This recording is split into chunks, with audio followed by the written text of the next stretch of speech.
हमारे समाज में एक सवाल हमेशा उठता है, दलित गरीब क्यों है? क्या दलित मेहनत नहीं करते? क्या दलितों को भगवान ने ही गरीब बनाया है या फिर ये गरीबी किसी और की बनाई हुई है? जय भीम साथियों, आज इस वीडियो में हम सच्चाई जानेंगे, दलित गरीब क्यों है। भारत में हजारों साल तक जाति व्यवस्था थोपी गई, दलितों को शिक्षा से वंचित रखा गया। शूद्र वेद नहीं पढ़ सकते, दलित समुदाय को शिक्षा से वंचित रखा गया है, जो सामाजिक और आर्थिक असमानता का एक प्रमुख कारण रहा है। मुख्य रूप से जाति व्यवस्था, सामाजिक भेदभाव और आर्थिक संसाधनों की कमी के कारण थी। भारतीय समाज में दलितों को अछूत माना जाता था और उन्हें शिक्षा जैसे बुनियादी अधिकारों से वंचित रखा जाता था। वेदों और शास्त्रों तक पहुंच केवल उच्च जातियों के लिए थी। उनके हाथों से किताब छीन ली गई और हाथ में झाड़ू और बेलचा पकड़ा दिया गया। जिनके पास ज्ञान नहीं रहा, वे कभी सत्ता में नहीं पहुंच पाए। ऐतिहासिक रूप से सामाजिक और आर्थिक बाधाओं का कारण दलितों को शिक्षा और ज्ञान प्राप्त करने के अवसर सीमित रहे, जिसने सत्ता तक उनकी पहुंच को प्रभावित किया। फिर भी ज्ञान और शिक्षा के बल पर कई दलित नेता और बुद्धिजीवी जैसे बाबा साहब डॉक्टर भीमराव अंबेडकर ने सत्ता और प्रभाव हासिल किया। बाबा साहब डॉक्टर भीमराव अंबेडकर ने अपनी विद्वता और कानूनी ज्ञान का उपयोग संविधान निर्माण में किया, जिससे दलित समुदाय को सशक्त बनाने में मदद मिली। जमीन बंटी, लेकिन दलितों को कभी हिस्सेदारी नहीं मिली।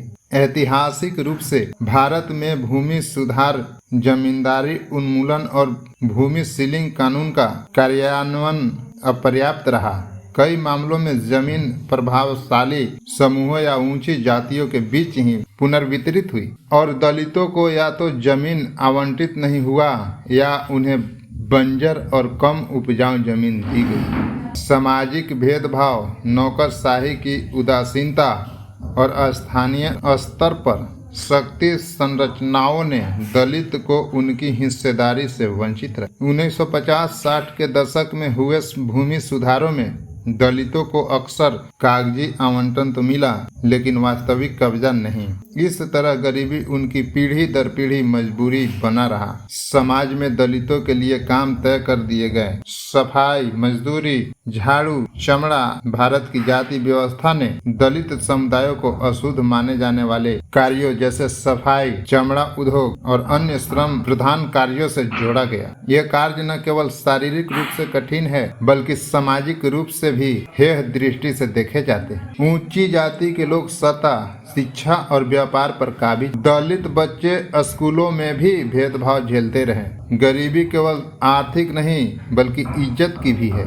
आजादी के बाद उम्मीद थी कि सबको बराबरी मिलेगी। संविधान ने दलितों को अधिकार दिया, लेकिन समाज ने रोका।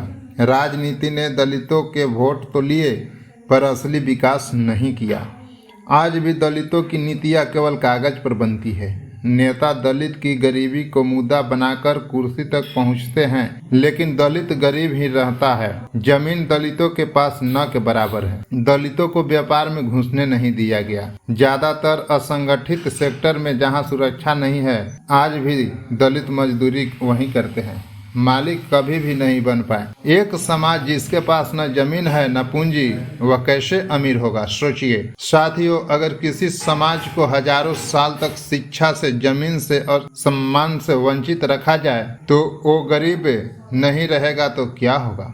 दलित गरीब नहीं है, दलित को गरीब बनाया गया है। और ये लड़ाई सिर्फ दलित की नहीं, ये भारत की आत्मा की लड़ाई है। साथ दलित की गरीबी किस्मत नहीं है, ये साजिश है। अब हमें जागना होगा, शिक्षा को हथियार बनाना होगा, संगठित होना होगा, बाबा साहब के दिए गए विचारों पर चलना होगा। बाबा साहब ने बोला था, शिक्षित बनो, संगठित बनो और संघर्ष करो, और हर जगह बराबरी का हक मांगना हो, क्योंकि जब दलित उठेगा तभी भारत उठेगा। अगर आप भी मानते हैं कि दलित गरीब नहीं बल्कि गरीब बनाए गए हैं, तो इस वीडियो को शेयर कीजिए और बंटी बहुजन चैनल को सब्सक्राइब कीजिए। आपका एक कदम बदलाव की ओर एक बड़ा कदम है साथियों। जय भीम साथियों।